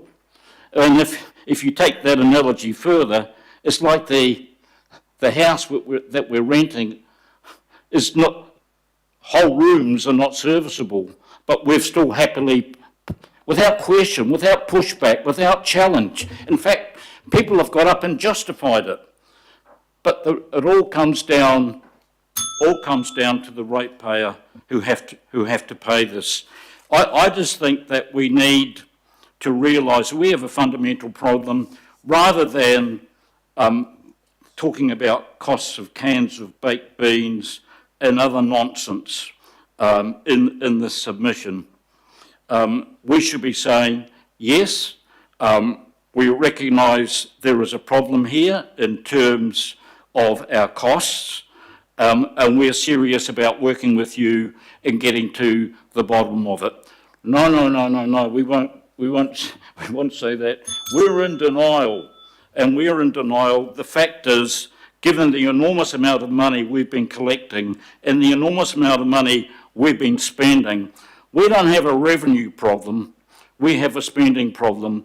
And the people of Auckland and the people of New Zealand, I understand about 75% in public opinion polls have had enough, and it would be wise for us to listen a little bit more carefully rather than getting into our bunkers and getting into denial and living in a parallel universe. That can't last for too much longer. Thank you. Councillor Bartley, please. Thank you, Your Worship. I think as a council, we have taken on a lot of measures to make sure that we're spending the public's money carefully. There are things where, of course, we need to really hammer in regarding contract monitoring and management, because people are right. They talk about what they see, and there's so many issues with how contractors are out there digging twice, not doing the job properly. People always raise it with us. There's that, but it doesn't take away from the fact that we are, value for money committee, the value for money assessments, making sure that capital spend is necessary and affordable. But I think the issue for me really is around power and how, as governors of a city, our power is being restricted in doing what the legislation requires us to do, which is making decisions not just for present but for future. And that is severely hindered by the fact that we will have less options of revenue gathering to do what we need to do for our city. I think Councillor Foley mentioned Wellington and their pipes. We still have infrastructure needs here resulting from historic underinvestment in water pipes, for instance. We still can't go swim in the beach after it rains because there's poo and sewage in there. Now, having a rates cap will significantly limit our options of how we address our infrastructure issues in our city. And just this whole government kind of standover on us as the biggest city in the country, where, we're being told you can't do this, you won't be able to do this, from a government that is philosophically about less state intervention. And here they are just coming straight in and taking over pretty much our role as governors of a city, where they need to be focusing on the country. The report clearly identifies that we are going to pay anyway, especially in the long run, as a city. So we're going to pay either as ratepayers or we're going to pay as taxpayers. This means that we're going to need to find the money somewhere, and it's almost like the government is putting us in a position where we're going to have to go to the government and ask them for more money to help do what we are supposed to do, and we are having fewer options to do things ourselves and govern the city. Thanks. Councillor Bartley. Councillor Baker, please. Thank you. And Morris, concerned about what you're thinking of ahead. I've got a large incinerator. I'm happy to help. Yeah. Look, I'm going to be supporting the submission, but I have real sympathy for what the government's trying to do here, and they are simply reacting to what they're hearing. And as Ken sort of talked about, they are simply reacting to what they hear from people. I'm not sure whether we are the target, and we are getting caught up in it. There are, we have to think about. Our rates revenue is far less of our general revenue or overall revenue, because we do have the opportunities to have revenue from other sources. Other councils, smaller councils, don't actually have that luxury, and there are some councils around whose rates revenue is up at 90%. And so, it's a pity that we are, and it's a pity there's nothing in there that sort of recognises, it does sound a bit tossy. Talking about how different we are, but we are, and it's our pure scale. This to me feels like it's a bit of it is a sticking plaster. It's a cheap one though, and it won't sort of, I don't think, stand the first shower as you do when you buy cheap plasters. But, I do take on board what Morris said before, and it's the wording of our submission. I think we have to be really careful that we're not just coming out and saying, no, we're opposed to this, because the perception of that is that we're quite comfortable with rates increases continuing. We're quite comfortable, and we shouldn't be. And I think that's been made pretty clear, and there's been some good things talked about that today. We should not be comfortable that we can continue. That's reality. And I guess, the thing that I listened to really carefully, and there was a comment by Russell Michael, and it was about one of the big issues that we've just suffered from is the vagaries and the swings of the capital rating system. And so, we have people in our ward, and Greg's ward be the same, where their rates went up over 50%. And so, we can't ignore that. And that's because of the vagary of the capital rating system and how it swings. And I think that what's being missed here is that we're actually missing an opportunity. The government's missing an opportunity to look at rates It's an old dog and it needs to be dealt with. We need to find other ways, other than a property tax as being the main main revenue for councils. No one seems to want to talk about that at government level, and we should be. And because it can't continue, because if we continue to do the same thing, we'll just continue to get the same outcome. So I'll be supporting this. I think it'd be good to maybe soften how it is that we write about it. The government is purely reacting to what they are hearing, and it's coming from all political sides. It's going to be an interesting sort of 9 months unpicking, but they're responding to comments from all political sides. People are fed up with paying too much rates, and they're fed up with seeing it just in other areas, particularly skyrocketing double digits and big double digits. So, thank you. Councillor Newman, please. Yeah, I wasn't going to speak, Your Worship, but you know, the optics of very well-paid politicians giving very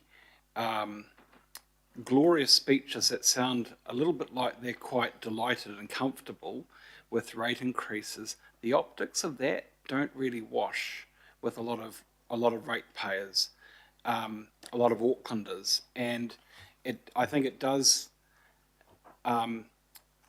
unwisely play into the hands of those people who are, quite strident in their support for a rates cap. I don't, rates.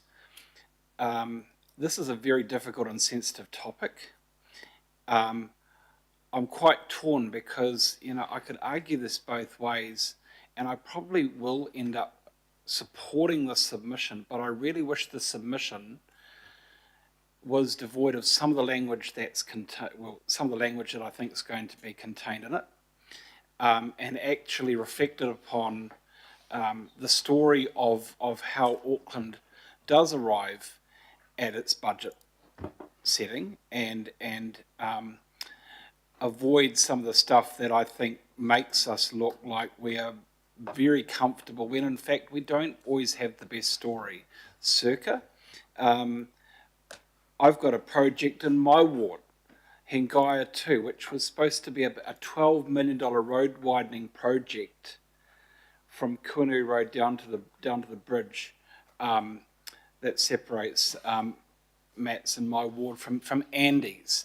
And the funding for that was cancelled as part of an agreement between ministers and the council, not you, but the council, in order to redirect that funding for projects undefined but part of a future scope for housing development elsewhere.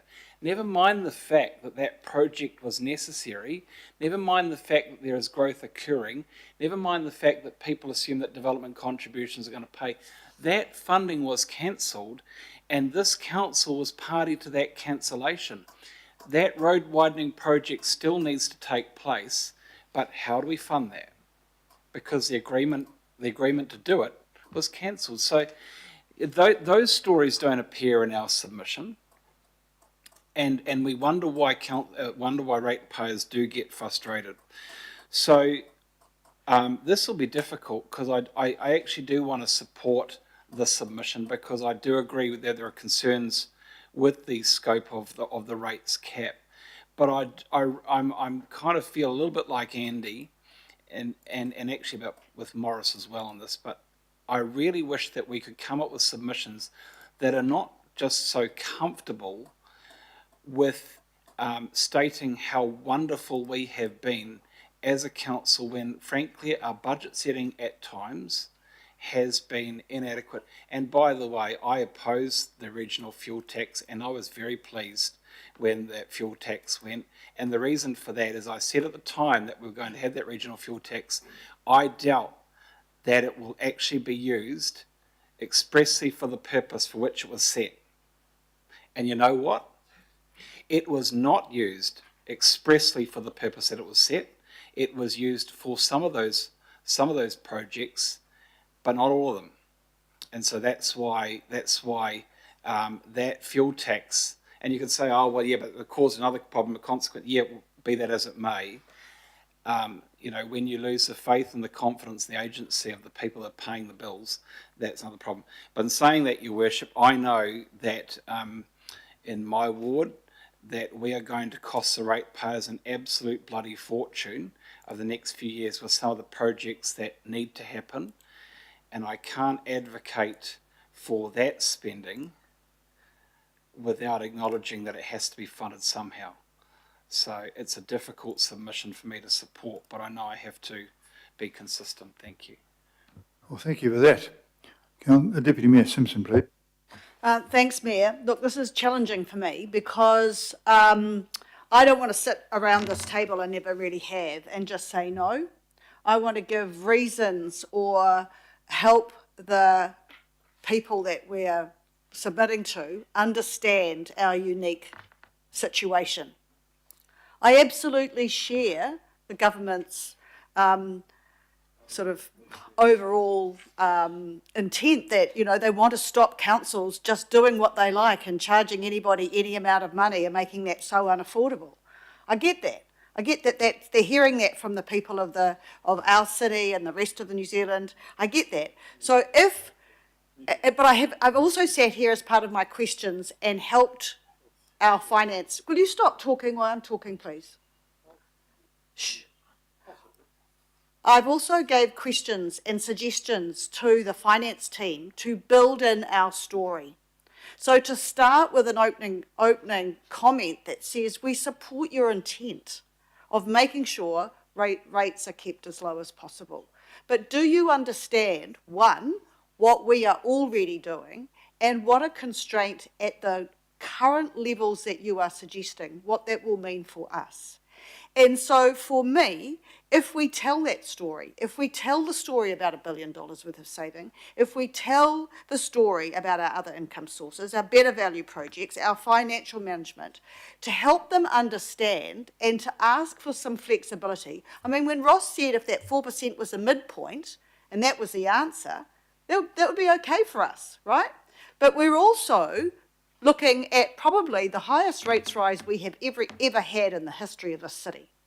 And I think we need to be wary of that and know that that really hurts for some people. We can't keep, you know, the people of Auckland often say, can't keep putting rates up by this amount and this amount and this amount. So the purpose of this paper is to feed back to government. And I think what we need to do is also feed back to government that we support their intent, but these are the constraints. And I also think we need to feed back to government and say, and give examples of things like we want to be, you know, the city that has the most events and does all that kind of stuff, but you're limiting us because you're not giving us some of those tools at the same time. And if you cap that, that will make it so much harder for us.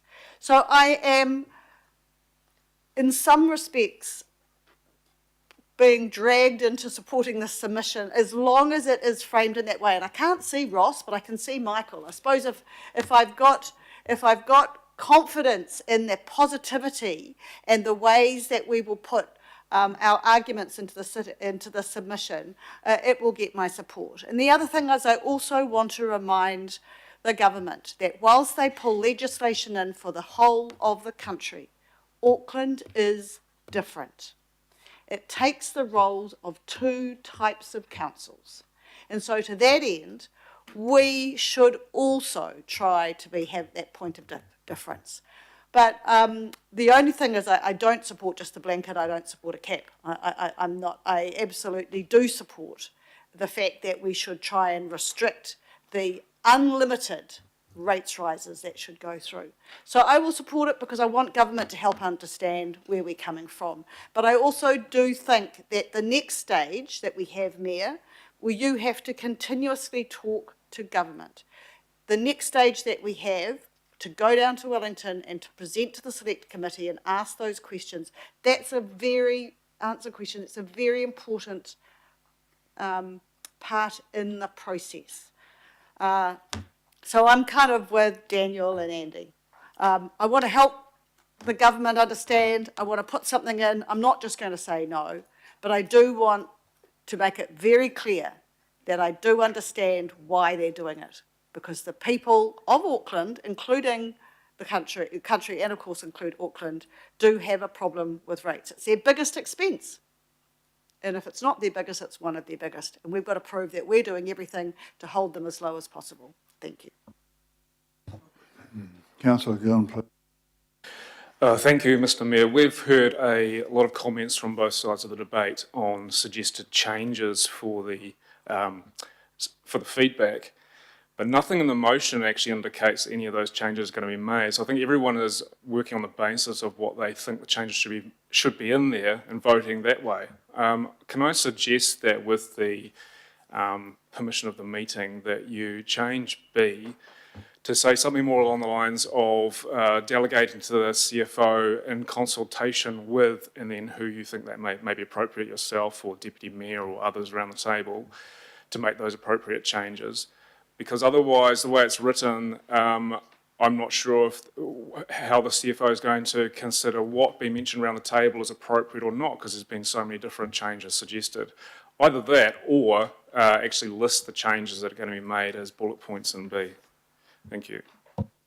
Most of what's been suggested is in the submission. Yes. Councillor Hills, I think.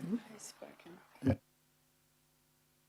I think you've challenged us a bit there, and you've challenged the Chief Financial Officer. The thing's got to be in tonight, doesn't it?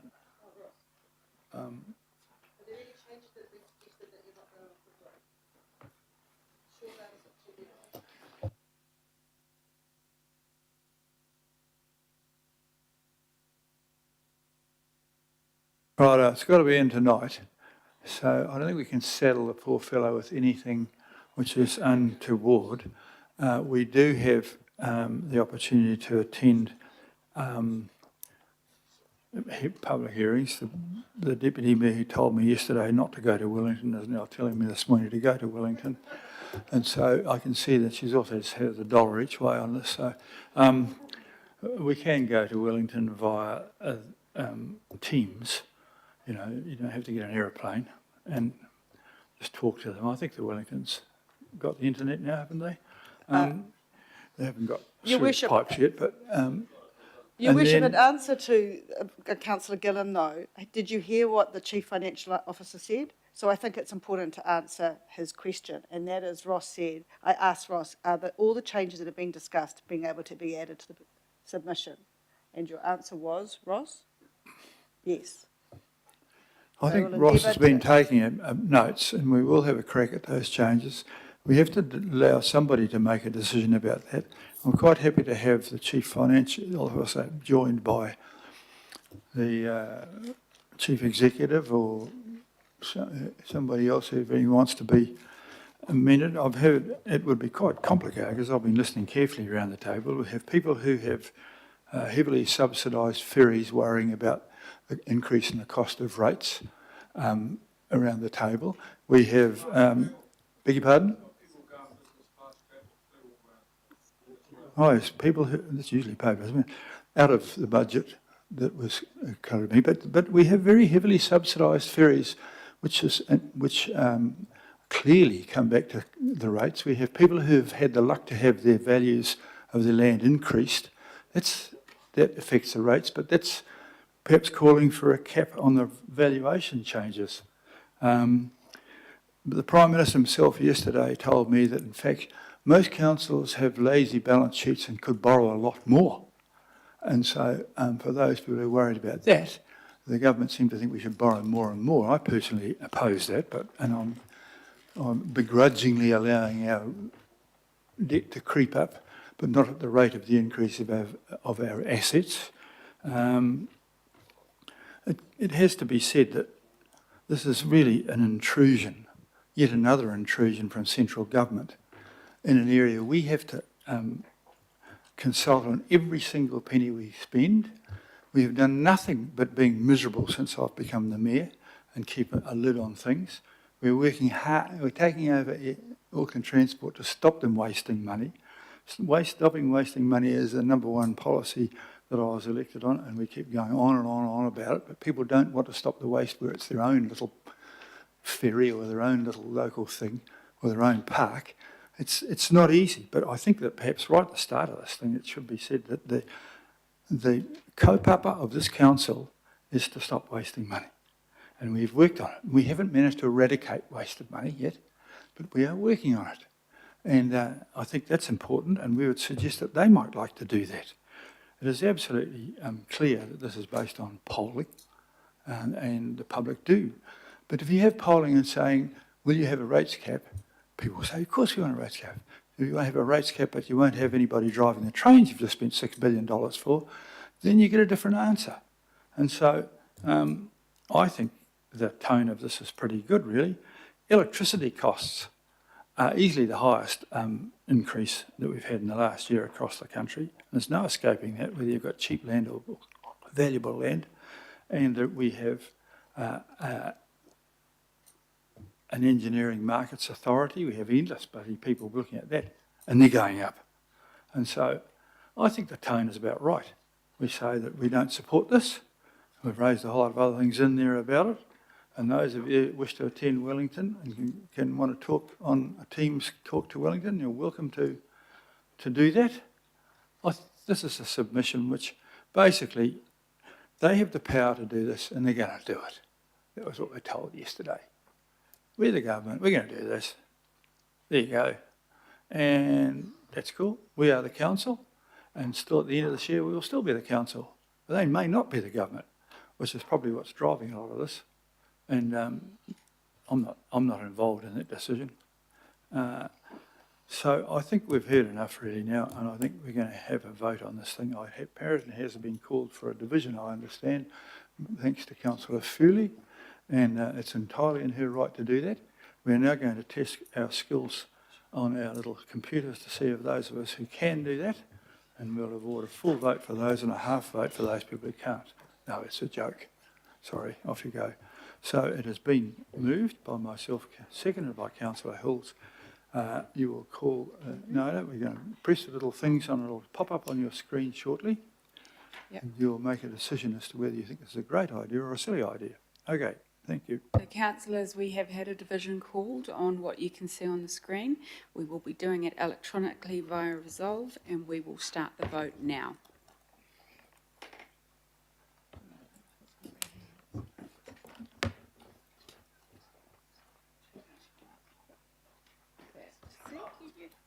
See, look at that. Crack the code.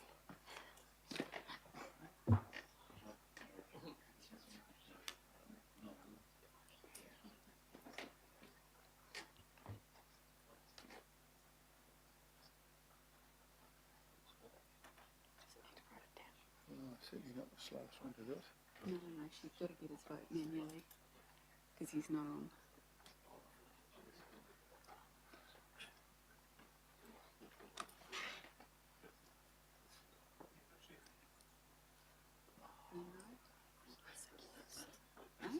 Yeah. There you go. Carried. Mm-hmm.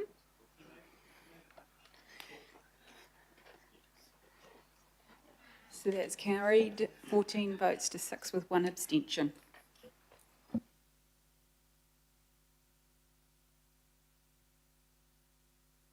Okay, thank you for that. I'm going to call a break for lunch. We'll start at 1:15. Thank you. And apparently there is a salad being served along the wall there. Those of you who want to chip in $1 to help the ratepayer are welcome to do that.